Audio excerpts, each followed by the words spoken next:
சுஜாதா அவர்கள் எழுதிய இதன் பெயரும் கொலை 4ஆம் பகுதி. இன்ஸ்பெக்டர் இன்பாவை கொலைகாரன் கிட்டத்தட்ட பைத்தியம் போல் ஆக்கிவிட்டு ஓடிவிட்டான். இனி கணேஷ் வசந்த் சந்திக்கும் பயங்கரங்களும் அதிரடி முடிவுகளும் பார்க்கலாம். சப்ஸ்கிரைப் பண்ணிட்டு வாங்க, பார்க்கலாம். இன்ஸ்பெக்டர் இன்பா பச்சையான ஆஸ்பத்திரி கவுனில் வேறு மாதிரி தோன்றினாள். எப்படி இருக்கீங்க என்றான் கணேஷ். முதல் முறையாக அவள் வெட்கப்படுவதை பார்த்தான். ரொம்ப சங்கடமாக இருக்குது, என்ன மாதிரி மோசமாக நடந்துக்கிட்டேன்.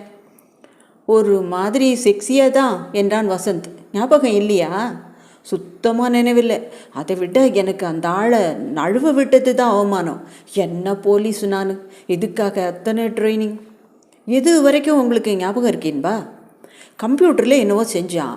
ஒரு பெப்சி எடுத்து திறந்து கொடுத்தான். கேனில் தானே, அப்போ தானே உடச்சி குடிக்கிறான் அப்படின்னு நினச்சி குடிச்சிட்டேன். அதில் ஏதோ சேர்த்துருக்கான் போல். இது மாதிரி இதுக்கு முந்தி வசந்துக்கு ஒரு சாக்லேட் கொடுத்தான். அதை ராஜின்னு எங்கள் ஆஃபீஸ் பொண்ணு சாப்பிட்டுட்டு ரொம்ப ஒரு மாதிரி உங்களை போலவே நடந்து ஆரம்பிச்சிச்சு. ஐயோ, ஞாபகப்படுத்தாதீங்க. அதில் என்ன பாடம்னா, டியூட்டியில் இருக்கிறப்ப பச்சை தண்ணி கூட வாங்கி குடிக்கக்கூடாது. அதுதான் நான் பண்ண தப்பு. பெப்சி இல்லைன்னா வேறு ஏதாவது செஞ்சு வச்சிருப்பான் இன்பா. அந்த பாவி பைய செல்லப்பாவை பிடிச்சே ஆகணும். டாக்டர் சாம்பமூர்த்தி உள்ளே வந்து, எப்படி இருக்கீங்க இன்பா என்று கையை பற்றி பல்ஸ் பார்த்தார். சரியாயிடுச்சு, லேசாக தலைவலி இருக்குது, உடம்பும் வலிக்குது. இன்பாவை சில தினங்கள் ஓய்வு எடுத்துக்கொள்ளும்படி டாக்டர் சொல்லியிருந்தார். ஞாயிற்றுக்கிழமை அவளை இருவரும் பார்க்க போனார்கள். போகிறப்ப ஏதாவது வாங்கிட்டு போகலாமா பாஸ்? என்ன, மலை வாழைப்பழம், சோன் பப்படி? ஓ, புத்தி போகிறதே. ஏதாவது ஃபாரின் சென்ட்டு இல்லைன்னா ட்ரெஸ்ஸு வாங்கிட்டு போகலாம். அவளை பார்த்தா ஃபாரின் சென்ட்டு மாதிரி தோணலை. டெட்டாலு, லைஃப் பாய் சோப்பு மாதிரி தான் தோணுது. வீட்டில் என்ன ட்ரெஸ் போட்டுப்பான்னு தெரியலை. அப்பார்ட்மெண்ட் நடுவில் இருந்தது அவள் வீடு. கதவை திறந்த இன்பா ஆச்சரியப்பட்டாள். அழகான சட்டையும் அதிகம் காலை காட்டாத ஸ்கர்ட்டும் அணிந்திருந்தாள். வாங்க வாங்க, சர்ப்ரைஸ். கவி, நான் சொன்னேன் பாரு, கணேஷ் மாமா. மாமாவா என்றான் வசந்த். சரி அங்கிள், கணேஷ் அங்கிள். கவிதா ஒரு நாற்காலியில் சின்னதாக உட்கார்ந்திருந்தாள். டெலிவிஷனில் ஒரே ஒரு விதி விலக்காக டிஸ்கவரி ஓடிக்கொண்டிருந்தது. அந்த பெண்ணுக்கு தலை அளவு சரியில்லை. கண்கள் 2 திசைகளில் பார்த்தன. கை கால் இயக்கங்களில் ஒற்றுமை இல்லை. நாக்கு பக்கவாட்டில் தெரிந்தது. ஹலோ கவிதா என்றான் வசந்த். அவள் பிரயத்தனப்பட்டு நிமிர்ந்து பார்த்ததில் லேசான சிரிப்பு இருந்தது. மென்டல் ஏஜ் கம்மியாக இருந்தாலும் மற்ற பேருக்கு அதிகம் தொந்தரவு கொடுக்காமல் இருப்பாள். ரொம்ப சென்சிட்டிவ். கண்ணுலேயே நிறைய வருத்தம், சந்தோஷம் எல்லாத்தையும் சொல்லிடுவாள். இப்போ என்னை பார்த்து என்ன சொல்கிறா என்றான் வசந்த். இந்த மாமாக்கிட்ட ஜாக்கிரதையாக இருக்கணும். ஜோக்கெல்லாம் சொல்லுவார் வெக்கப்படுற மாதிரியே எப்படின்னு. வசந்த் வாடுறீங்களே என்று சைகை செய்தான். கணேஷ் இன்பாவையே பார்த்து கொண்டிருந்தான். இதில் முக்கியம், உங்கள் லைஃப்பில் நீங்கள் ரிஸ்க் எடுக்கக்கூடாதுங்க. உண்மைதான், ஆனால் போலீஸ் ரிஸ்க் எடுத்தால் தானே நல்லது. அதுவும் லா அண்ட் ஆர்டரில் இருக்கேன். உங்கள் அம்மா அப்பா இருக்காங்களா? அம்மா இருக்காங்க. அண்ணா ஒய்ஃபுக்கு பிரசவ சமயம், அவனுக்கு சமைச்சு போட போயிருக்காங்க. உங்கள் அண்ணன் வச்சுக்க மாட்டாரா? மாட்டான். அன்னைக்கு சரிப்படலை. சரி, நீங்கள் பத்திரமா இருக்கிறது, உயிர் வாழறது ரொம்ப முக்கியம். இல்லை கணேஷ், கடமை செய்யறது தான் முக்கியம். எனக்கு அரசாங்கம் அத்தனை பணம் செலவு பண்ணி ட்ரைனிங் கொடுத்து நல்ல சம்பளம் கொடுத்து, அதை நான் லஞ்சம் வாங்காமல், பெண்ணுங்கிறதுனால சலுகை கேட்காம ஒரு நல்ல சிநேகிதமான போலீஸ் அதிகாரியாக இருக்க விரும்புகிறேன். அவளை கணேஷ் இப்போது அழுத்தமாக பார்த்தான். கவிதாவை அவள் குண்டு கட்டாக தூக்கி கொண்டு உள்ளே சென்றாள். வசந்த் கணேஷிடம், யோசித்து பார்த்தா இவளை கல்யாணம் கூட பண்ணிக்கலாம் போல இருக்குது, இலவச இணைப்பு தான் சரியில்லை என்றான். எனக்கு அதுதான்டா சுவாரஸ்யமாக இருக்குது. அதானே பார்த்தேன். இன்பா உள்ளே வந்ததும், முதல்ல செல்லப்பாவை பிடிக்கிறதுக்கு வழி சொல்லுங்கள். போலீஸ் என்ன செய்யணும்? எல்லா நிலையங்களையும் அவனோட படத்தை கொடுத்தாச்சு. வசந்த், அந்த ஆள் இன்டர்நெட் கம்ப்யூட்டர் பைத்தியம் இல்லையா? ஆமாம் பாஸ். உனக்கு இமெயில் அனுப்பிச்சிருக்கான்ல? ஆமாம், ஆனால் ஹாட் மெயில் அட்ரஸ் இவன் மெட்ராஸில் தான் இருக்கான் பாஸ். வேற விசாரிச்சிங்களா மேடம்? அவன் கொடுத்துருக்க அட்ரஸ் போலி. அடுத்த முறை பிரேர்னாவை கொல்ல வர்றதுக்குள்ளே பிரேர்னாவுக்கு பாதுகாப்பு இருக்குதில்ல, ரெட்டை பாதுகாப்பு. போலீஸ் ப்ரைவேட் ரெண்டுமே. சீரியல்காரங்க வேற ப்ரைவேட்டாக ஏற்பாடு பண்ணியிருக்காங்க. அவனுடைய குரலை டேப்பில் பதிவு பண்ணியிருக்கேன், அதையும் அலசி பார்த்துடலாம். அப்போது டெலிஃபோன் ஒலித்தது. இன்பா எடுத்துக்கொண்டாள். என்ன செல்வராஜ், உங்கள் நண்பர் செல்லப்பா மற்றொரு கொலை செய்திருக்கான் மேடம். எங்கே? அதே உங்கள் அபிராமிபுரத்தில், உங்கள் வீட்டுக்கு பக்கத்திலேயே. நான் உடனே வரேன். அதை வைத்ததும் மறுபடி ஃபோன் ஒலித்தது. வசந்த் எடுத்தான். இன்பா மேடம் இருக்காங்களா? வசந்த் உடனே உஷாரானான். ஃபோனை பொத்தி, செல்லப்பா வசந்த் பேசுகிறேன், சொல்கிறா சோமாரி. வர்றேன், அடுத்தது ஆயிடுச்சு, முடிஞ்சாச்சு, இப்போ தான் ரத்தத்தை கழுவிக்கிட்டு இருக்கேன். வசந்தா, இங்கே வந்துட்டியாடா, அடி மடியிலே கை வச்சிட்டியாடா, கூல்டா நீ. விஷயம் என்னன்னு சொல்கிறா வடி கட்டின குடுமி. நான் பிரேர்னாவை மாற்றிட்டேன். பிரேர்னாவை முடிச்சுட்டு இன்பா அப்புறம் கணேஷ் வசந்தை கொண்டுட்டு நரகத்தில் துரோகம் பண்ணுற எல்லா பொம்பளைங்களுக்கும் வரலான்னு பார்த்தேன். பிரேர்னாவுக்கு காவல் அதிகமாக இருக்குது. அதுக்காக பழக்க விட்டு போகாமல் இருக்கிறதுக்கு கணவனை ஏமாத்துகிற ஒருத்தியை முடிச்சிருக்கேன். கொடுத்த வாக்கை காப்பாற்றணும் இல்லை? கொஞ்சம் நேரம் பேசிகிட்ருங்க வசந்த், காலை ட்ரேஸ் பண்ண முடியுமான்னு பார்க்குறேன் என்றாள் இன்பா. தேவையில்லைங்க, சென்ட்ரல் ரயில்வே ஸ்டேஷன்லேருந்து பேசுகிறான், அனௌன்ஸ்மெண்ட் எல்லாம் கேட்குது, வச்சிட்டான் என்றான் வசந்த். வரீங்களா, போய் பார்க்கலாம்? ஸ்டேஷனுக்கா? இந்நேரம் ரயில் ஏறி போயிருப்பான். இல்லை, அவனுடைய அடுத்த பலியை பார்க்க. பாஸ் வரீங்களா மற்றொரு மரண தரிசனத்துக்கு என்றான் வசந்த். நான் வரலப்பா, எனக்கு கேஸ்லாம் பார்க்கணும், நீ போயிட்டு வா என்று கலன்று கொள்ள இன்பா வாங்களேன் கணேஷ் என்றாள். கணேஷ் உடனே சரி வரேன் என்றான். வசந்தின் முகம் மாறியது. பார்த்தீங்களா, இப்போல்லாம் பாஸ் சில பேர் சொன்ன பேச்சை மட்டும் கேட்குறாரு, இது எங்கே கொண்டு போய் விடுமோன்னு கவலையாக இருக்குது என்றான். இருவரும் இயல்பாக ஜீப்பில் அருகருகே உட்கார்ந்தார்கள். என்ன பின் சீட்டுக்கு தள்ளியாச்சா என்றான் வசந்த். அபிராமிபுரத்தில் அருகே இருந்த மற்றொரு மாடி கட்டடத்தில் போலீஸ் வண்டிகள் நின்று கொண்டிருக்க, வாசலில் முடிச்சாக ஒரு கும்பல் கணேஷ் வசந்த் இன்பா வருவதை விரிந்த கண்களால் பார்த்தது. முரசு ரிப்போர்ட்டர், மேடம் இன்னொரு கொலையா? ஏதோ கள்ளக்காதல் விவகாரம்ங்கிறாங்க. நான் இன்னும் பார்க்கவே இல்லைங்க. மாடிப்படிகளில் இன்பா துடிப்புடன் சென்றபோது கணேஷ் நிதானமாகவே தொடர்ந்தான். சீக்கிரம் வாங்க பாஸ், திரை போட்டுற போகிறாங்க. அந்த ஹாலில் தலைவிரி கோலமாக ஒரு இளம்பெண் கடந்தாள். அவள் நெற்றி போட்டு கலைக்கப்பட்டிருந்தது. சின்ன மார்பில் தாலி துவண்டு கொண்டிருந்தது. அவள் அருகில் துண்டால் வாயை பொத்திக்கொண்டு பனியனில் அவள் அப்பா போலும் லேசாக அழுது கொண்டிருந்தார். இன்பா அவரிடம் சென்று தாழ்ந்த குரலில் விசாரிக்க கணேஷ் சுற்றிலும் பார்த்தான். மேஜை மேல் வார பத்திரிகையின் இதழ் ஒன்று விரிந்திருந்தது. கணேஷ் கீழே கிடந்த உடலை கவனிக்க கழுத்தில் மிக மிக ஆழமாக வெட்டுப்பட்டிருந்ததை பார்த்தான். இன்பா, இவங்க புருஷன் இல்லைங்களா என்றாள். நான் தாங்க என்று அருகில் உட்கார்ந்திருந்தவர் சொன்னார். திக்கென்றது. வயசு வித்தியாசம் வெளிப்படையாக தெரிந்தது. சாரி, என்னாச்சு? எப்போ ஆச்சு? எப்போ ஃபோன் பண்ணீங்க? ஏதாவது பொருள் மிஸ்ஸிங்காக இருக்குதா? அவர் பேசவில்லை. கையில் இருந்த காகிதத்தை காட்டினார். இன்பா அதை படித்துவிட்டு கணேஷிடம் காட்டினாள். உன் மேல் குற்றமில்லை, செல்லப்பா உனக்காக பழி வாங்கிவிட்டான், இனி நிம்மதியாக தூங்கு என்று எழுதியிருந்தது.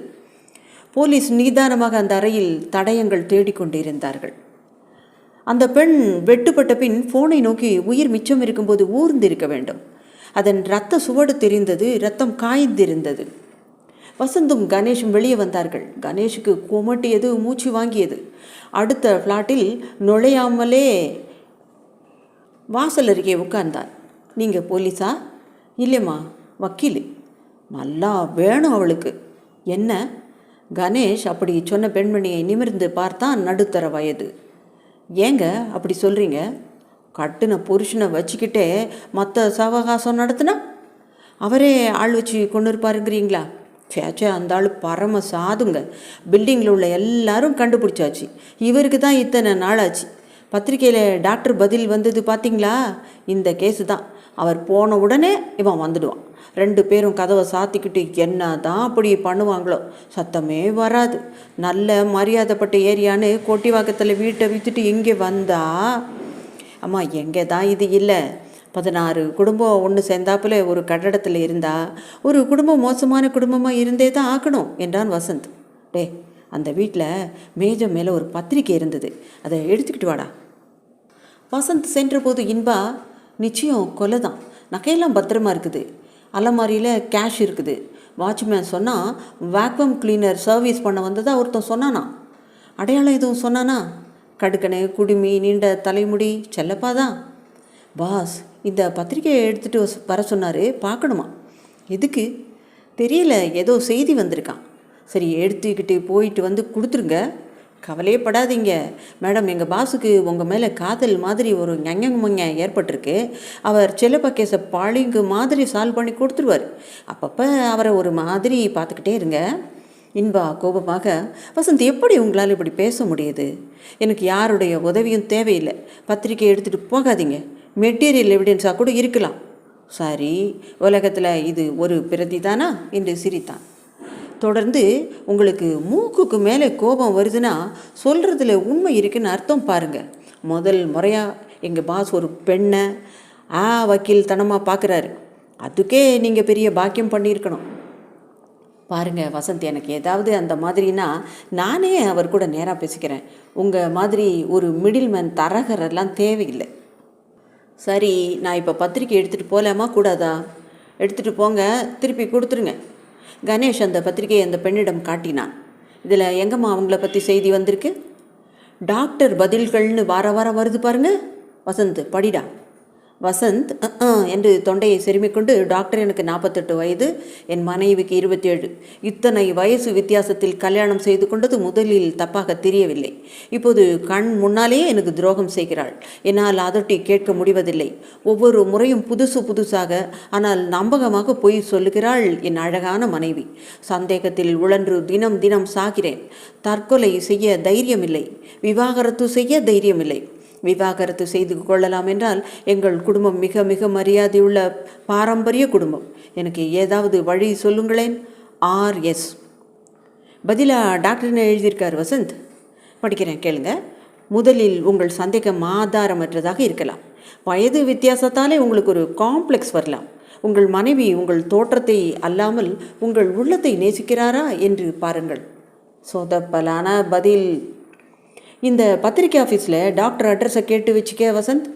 பால்கனிக்கு கணேஷ் வந்தான். பலர் அண்ணாந்து வேடிக்கை பார்த்து கொண்டிருந்தார்கள்.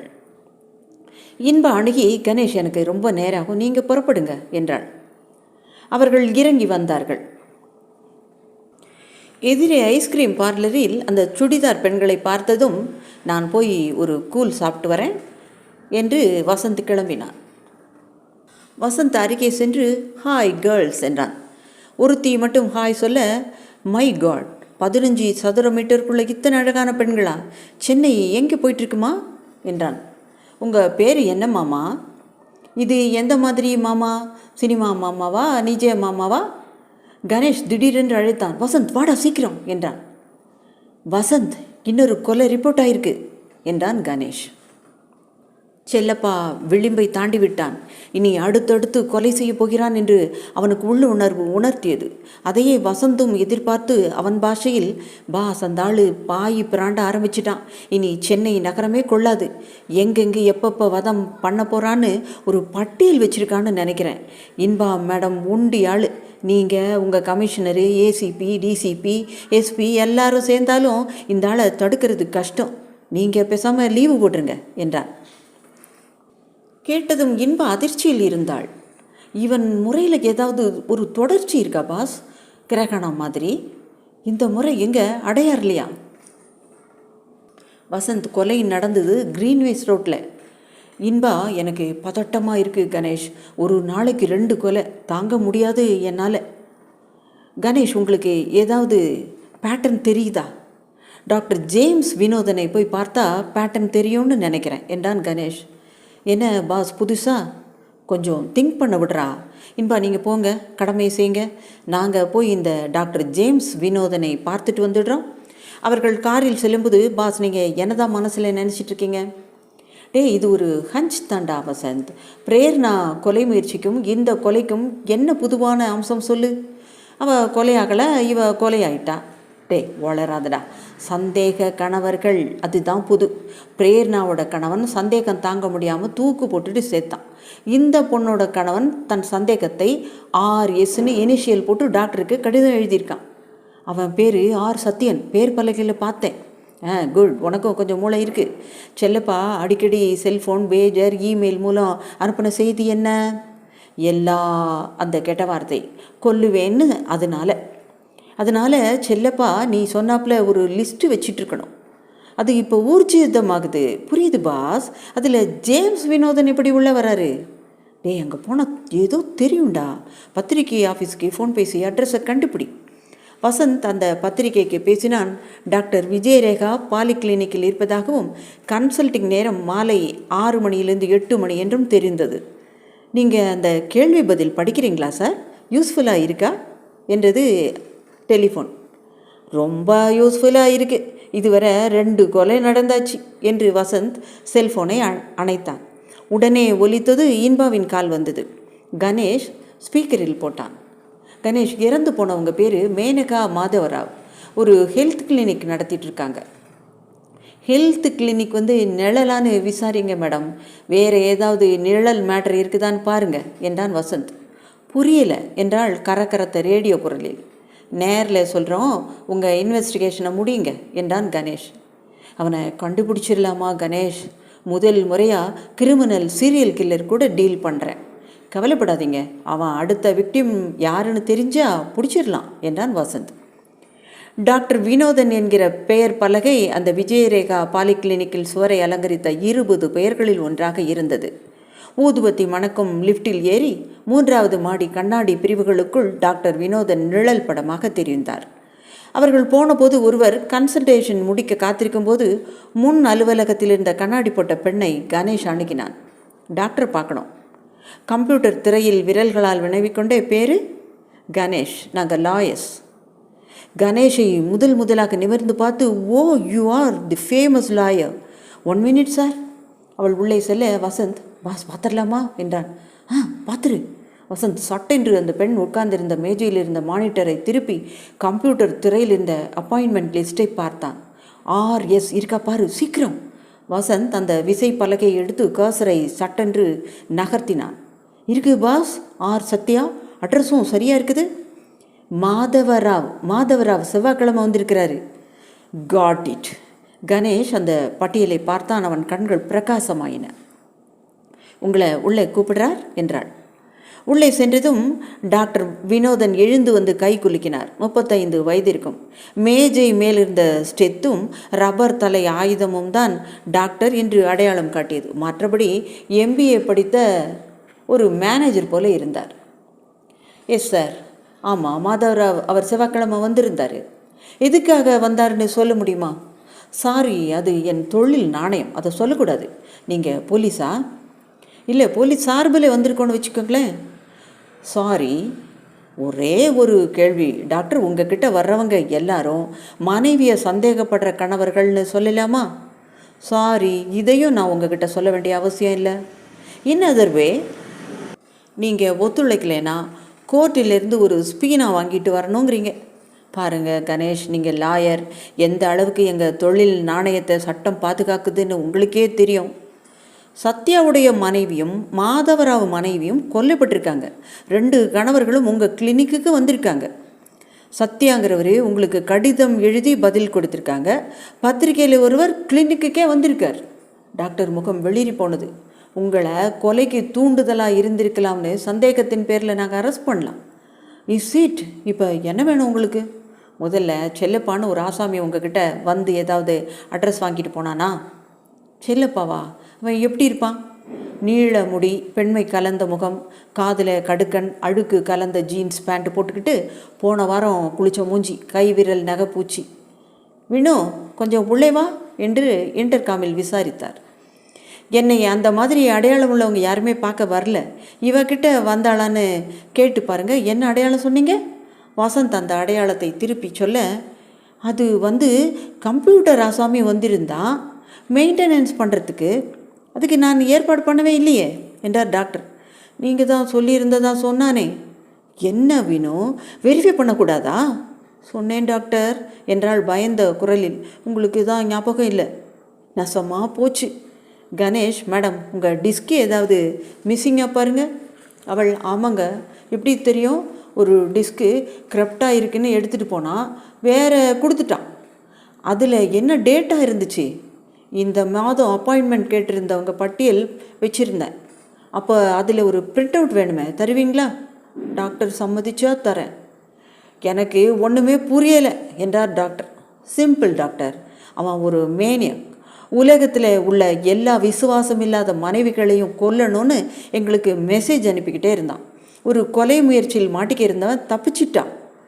உங்ககிட்ட கன்சல்டேஷனுக்கு வந்த சத்யா, மாதவராவ் 2 பேருடைய மனைவிகளையும் போட்டு தள்ளிட்டான். ஐயோ பாருங்க கணேஷ், நான் கன்சல்டேஷன் மட்டுமே பண்ணுறேன், அவ்வளவுதான். என் பேஷண்ட்டுகள் செய்யும் எந்த காரியத்துக்கும் நான் பொறுப்பில்லை. நீங்கள் பயப்பட வேண்டியதே இல்லை டாக்டர். கொலை செய்கிறவன் உங்கள் பேஷண்ட்டே இல்லை. கொலை உண்டவங்களுடைய கணவர்கள் தான் உங்ககிட்ட கம்ப்யூட்டர் ரிப்பேர்காரன் மாதிரி வந்து லிஸ்ட் எடுத்துக்கிட்டு போயிருக்கான். பாத்தியா வேணும், இனி என்ன காரியம் பண்ணிட்டேம்மா. அந்த பெண் வெலத்து போய் எனக்கு படப்படன்னு வருது. சிரித்து பேசிகிட்டு இருந்தான். எனக்கு கல்யாணம் ஆயிடுச்சான்னு கேட்டான். அந்த ஆள் இல்லைன்னே, ஆனால் கணவரை ஏமாத்தாதே என்றான். நான் லீவில் போகிறேன் என்றாள் அழுதாள். ஒரு பிரிண்ட் அவுட் எடுத்து கொடுத்துட்டு போங்க. கணிப்பொறியில் அவள் அச்சிட்டு கொடுத்த அந்த பட்டியலில் டாக்டரை வந்து சந்தித்தவர்கள் பேர், முகவரிகள் வரிசையாக இருந்தன. டாக்டருக்கு நன்றி சொல்லிவிட்டு புறப்பட்டார்கள். அவர்கள் செல்ஃபோன் ஒலித்து கொண்டிருந்தது. கணேஷ், இன்பா மேடம், இந்த அட்ரஸை நோட் பண்ணிக்கங்க. நம்பர் 8 மாகாளியம்மன் கோயில் தெரு, வடபழனி, அங்கே போங்க. அது எப்படி உங்களுக்கு தெரியும்? ஏன் அப்படி கேட்குறீங்க? அங்கேருந்து தானே பேசுகிறேன் என்றாள். மாகாளி அம்மன் தெருவில் அந்த வீட்டுக்கு வசந்தும் கணேஷும் போனபோது இன்பா ஒரு கைக்குட்டையால் மூக்கை அழுத்தி துடைத்து சத்தம் பண்ணி கொண்டிருந்தாள். அழுகாதீங்க, போலீஸ் வேலை இல்லை, இதெல்லாம் சகஜம். ஒரு சுகாண்டில் போட்டுட்டு படுத்துருங்க, பழிங்கு மாதிரி கிளியர் ஆகிடும். வசந்த், இந்த இடத்துல ஒரு கொலை நடந்திருக்கு. அதே மாதிரி வாஷிங் மிஷின் ரிப்பேர் பண்ணுறதா சொல்லிட்டு தான் வந்திருக்கான். வாட்ச்மேன் கூட விசாரிச்சிருக்கான். அடையாளம் செல்லப்பா தானே? ஆமாம். ஒரு ஸ்ட்ரெச்சரில் வெள்ளை துணியால் மூடப்பட்ட உடல் வெளியே வந்து ஆம்புலன்ஸுக்குள் ஏற்றப்பட்டது. வலை கரம் மட்டும் வெளியே தெரிந்தது. ஏய், நகையெல்லாம் எடுத்துருப்பா, காணா போயிடும். என்ன வயசு இருக்கும்? இறந்தவங்களுக்கா? 30s, விபான்னு பேர். புருஷன் வாச ரூமில் உட்காந்துருக்கார் பாருங்கள், இடிஞ்சு போய். இதுவும் கணவன் மனைவி சந்தைக்க கேஸா? விசாரிக்கலை. விசாரிக்கட்டுமா? பேர் என்ன சொன்னீங்க? வினயோ. அது கிடக்கட்டும். இந்த அட்ரஸ் உங்களுக்கு எப்படி கிடச்சிச்சு கணேஷ்? வாத்தியாருக்கு ரஜினி மாதிரி. டேய் நிறுத்துடா, புழுகாதடா. அந்த டாக்டர் வினோதன்கிட்ட கன்சல்ட் பண்ண வந்தவங்க லிஸ்ட்டை செல்லப்பா திருடியிருக்கான். அதில் ஒரு பிரிண்ட் அவுட் கிடச்சிச்சு. அதில் சத்யா, மாதவராவ், அப்புறம் அடுத்த விலாசம் இது தான். ஓ, அந்த வரிசையில் தான் போகிறான்னா அடுத்தது இந்த மாகாளியம்மன் விலாசமாக இருக்கும்னு கெஸ் பண்ணியிருக்கீங்க. இன்பா பட்டியலை பிரமிப்புடன் பார்த்தாள். இப்படியும் நடக்குமா கணேஷ்? நடந்திருக்கே. நீங்கள் எதுக்கும் முன்ஜாக்கிரதையாக பட்டியலில் உள்ளவங்க அத்தனை பேரையும் கூப்பிட்டு வைங்க. பக்கத்தில் இருக்கிற போலீஸ் ஸ்டேஷனுக்கு சொல்லி எச்சரிக்கையாக இருக்க சொல்லுங்கள். இனிமே அவன் காரணம் இல்லாமல் எதிரே வர்ற பொம்பளைங்கெல்லாம் எல்லாத்தையுமே கொல்ல துவங்கலாம். ஐயோ சொல்லாதீங்க. பயப்படாதீங்க. எக்ஸ்கியூஸ் மீ மேடம், நீங்கள் உங்கள் கணவருக்கு துரோகம் பண்ணுறீங்களா அப்படின்னு விசாரிச்சுட்டு பதில் வந்த பிறகு தான் கொல்லுவான். பயப்படாதீங்க. ஐயோ வசந்த், போட்டு அறுக்காதீங்க. இன்பா அந்த பட்டியலை எடுத்துக்கொண்டு வேகமாக ஜீப்பில் இருந்த ரேடியோவுக்கு சென்றாள். மூக்கு சிவந்தவளை கவனித்து கொண்டிருந்த கணேஷ், சளைக்க மாட்டேங்கிறா பாரு, இந்த தடவை மாட்டிடுவான் பாஸ். சரி வா, ஒன்று பண்ணலாம். இன்பாவுக்கு துணையாக போகலாம். என்ன பாஸ் அத்தனை அக்கறை, கன்சர்ன், ஈடுபாடு, பாரபட்சம்? டே, அபாயத்தில் இருக்காடா, அதனால. அது மட்டும்தானா, இல்லை ஏதாவது மனசுக்குள்ளே ஹார்மோனியமா? போடா. இருவரும் அந்த கணவனை அணுகினார்கள். அறையில் உட்கார்ந்து புகைப்பிடித்து கொண்டிருந்தான். மிஸ்டர் விநாயகம், செல்வ விநாயகம். நீங்கள் யார்? நாங்கள் லாயர்ஸ். அதுக்குள்ளாரவா? புரியலை. முதல்ல போலீஸ் தானே வரும். எங்களுக்கு தெரிய வேண்டியதெல்லாம் நீங்கள் ஜேம்ஸ் வினோதன் ஒரு டாக்டரை கன்சல்ட் பண்ணிங்களா? ஓ மை காட், எப்படி தெரியும் உங்களுக்கு? பயப்படாதீங்க, கன்சல்ட் பண்ணிங்களா? ஆமாம். இப்போ உங்களுக்கு விபாவை பற்றியும் தெரியுமா? விபாங்கிறது இறந்து போனாலே ராட்சசி. டாக்டர் உங்களுக்கு என்ன அட்வைஸ் எல்லாம் கொடுத்தாரு? விபாவையும் அழைச்சிட்டு வர சொன்னார். டாக்டரே கொண்டு இருப்பாருங்கிறீங்களா? சேச்சா இல்லை சார், செல்லப்பான்னு ஒரு கிறுக்கு பிடிச்சவன் டாக்டர்கிட்டேருந்து லிஸ்ட் எடுத்துகிட்டு போய் கொண்டுட்டுருக்கான். யாரோ காதில் கடுக்கன் போட்டு ஒருத்தனை ரிப்பேர் பண்ண வந்ததா வாட்ச்மேன் சொன்னானே, அவனா? சாட்சாத் அவனே தான். என் மேலே பழி வராதில்ல, இதை பாருங்க என்று அலமாரியிலிருந்து ஒரு கடித கட்டை எடுத்து கொடுத்தார். வசந்த் அவைகளை மேலோட்டமாக பார்த்தான். என்னடா? இனிய விபா குட்டி, செல்லக்குட்டி, செல்லக்கண்ணு, லவ் லெட்டர்ஸ். ஓ, நீங்கள் எழுதுறீங்களா? நானா? என் ஜென்மத்தில் இந்த மாதிரி கண்ணா பின்னான்னு கடிதாச்சு எழுத மாட்டேன் சார். என் மனைவிக்கு வந்தது. அதை என்கிட்டயே என்ன தைரியமாக காட்டுறா சார். எப்படி இருக்கும் எனக்கு? அதுக்கு தான் டாக்டர்கிட்ட போனீங்களா? ஆமாங்க, அவர் எல்லா மேட்டரையும் தீர்த்து வைக்கிறாரு. கேள்வி பதிலில் தெளிவாக எழுதுறாரு. இப்படி விபரீதமாகணும்னு நினைக்கல. அவளை சாகடிக்க விரும்பலை சார். ஜாதகத்தில் பொருத்தம் பார்க்காம கல்யாணம் பண்ணிக்கிட்டேன். தப்பு சார். ஆதாரமாக நட்சத்திர பொருத்தம் கூட இல்லை. சிவப்பு தோலை பார்த்து மயங்கி போயிட்டேன். டாக்டருக்கு போகிறதுக்கு பதிலாக உங்கள் மாதிரி வக்கீலாண்ட வந்திருக்கணும். நீங்கள் டைவர்ஸ் பார்க்குறீங்களோ? இப்போ அது உங்களுக்கு தேவைப்படாது. அதான் சீப்பாக முடிஞ்சு போச்சே. வெளியே இன்பா இன்னும் புறப்படவில்லை. தொலைக்காட்சி பத்திரிகைக்காரர்கள் அவளை சூழ்ந்திருந்தார்கள். மேடம், இது 5வது கொலைங்கிறாங்க. இல்லைங்க, 3 கொலை, ஒரு கொலை முயற்சி.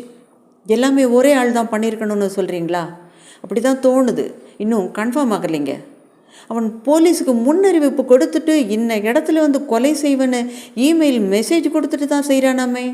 அப்படிலாம் இல்லைங்க. அடுத்த கொலை யாருங்க? சொன்னால் லைவாக கவர் பண்ணலான்னு பார்க்குறோம். டிவி உலகத்திலேயே ஒரு புதுமை செய்யலான்னுட்டு. கணேஷ் கோபப்பட்டு அங்கே செல்ல முற்பட்ட போது வசந்த் தடுத்தான். பாஸ் அப்படித்தான் கேட்பாங்க. அவங்க டிஎன்ஏ அது. எதுவும் புனிதம் இல்லை. இப்போ நீங்கள் கிட்ட போனால் உங்களை இன்பாவையும் வச்சு கிசுகிசு பண்ணிவிடுவாங்க. சென்னை மக்களுக்கு ஏதாவது சொல்ல விரும்புகிறீங்களா மேடம்? ஆமாங்க, எங்ககிட்ட அவனை வரைஞ்ச படம் இருக்குது. அவன் அடையாளமெல்லாம் இருக்குது. ஒல்லியாக நிறைய தலைமயிர் வச்சுக்கிட்டு, காது கடுக்கன், கொஞ்சம் மென்மையான தோற்றம், பெரும்பாலும் கருப்பு கருநீல ட்ரெஸ் போடுறான். குழா repair, computer repair, washing machine ரிப்பேருன்னு யாராவது வந்தால் அனுமதிக்காதீங்க. உடனே அருகாமை போலீஸ் நிலையத்துக்கு ஃபோன் போட்டுருங்க. பெண்கள் தனியாக இருக்க, குறிப்பாக கல்யாணமான பெண்கள் தற்காப்பாக ஏதாவது ஆயுதம் வச்சுக்கிறது கூட நல்லது. அந்த ஆளை நீங்கள் பார்த்துருக்கீங்களா மேடம்? ஆமாம், என்னையும் தாக்கியிருக்கான். அப்புறம் யாராவது சாக்லேட்டு பிஸ்கெட் போல பண்டங்கள் கொடுத்தா வாங்காதீங்க. வாங்கினாலும் சாப்பிடாதீங்க. மயக்கம் இருந்தால் கூட இருக்கலாம். அடுத்தது யாரை கொல்ல போகிறான்னு போலீஸுக்கு தெரிய வந்ததுங்கிறாங்க. உங்கள் மெத்தனத்தாலேயும் தாமதத்தினாலேயும் எல்லாம் தப்பாக போச்சுன்னு சொல்கிறாங்க. இல்லைங்க, இந்த கேள்விக்கு நான் பதில் சொல்ல விரும்பலைங்க. கணேஷ் இங்கிருந்து பார்த்து, நல்லாவே ப்ரெஸ்ஸை ஹேண்டில் பண்ணுறாடா என்றான். அவர்கள் தொடர்ந்து கேள்விகளை புறக்கணித்து விட்டு ஜீப்பில் ஏறி சென்றாள். மேடம், நீங்கள் இப்போ எங்கே போகிறீங்க? வீட்டுக்கு என்றாள். அடுத்த கொலைக்கு அழைப்பு வருமா பாஸ்? எனக்கு என்னமோ வராதுன்னு தோணுது வசந்த். எப்படி சொல்கிறீங்க? அவனும் டிவி பார்ப்பான் இல்லை? எனக்கு என்னவோ இவன் டிவியில் பார்த்து ரத்து பண்ணுற அல்ல ஒத்தி போடுற ஆசாமியாக தெரியல. கிறுக்கு பிடிச்சி பைத்தியம் பிடிச்சிருக்கணும் என்றான் வசந்த். அப்போது வசந்தின் செல்ஃபோன் ஒலித்தது. நம்ம ஆளாக தான் இருக்கணும். இன்பா மேடம் இருக்காங்களா? நீங்கள் யார் பேசுகிறது? செல்லப்பான்னு சொல்லுப்பா. எங்கே அவங்க? நீ சொல்கிறா சோமாரி. மகா சன்னிதானம் எங்கேருந்து பேசுகிறீங்க? இன்பா மேடம் வீட்டிலேருந்து. அவங்கள வீட்டுக்கு வர சொல்லுங்கள். அவங்க வீட்டுக்கு தான் வந்துக்கிட்டு இருக்காங்க. Very good. என்னது? கணேஷின் முகம் வெளிரி போனது. ஐயோ கவிதா என்று அலறினான். அந்த பொண்ணு தனியாக இருக்குதா என்றான் வசந்த் கூடவே அலறினான். 4ஆம் பகுதி நிறைந்தது. அடுத்து கிளைமேக்ஸில் சந்திக்கலாம். லைக் பண்ணிவிட்டு உங்களுக்கு பிடிச்சவங்களுக்கும் ரெக்கமெண்ட் பண்ணுங்கள். ராஜி ஸ்டோரிஸிலிருந்து உங்கள் நான். நன்றி.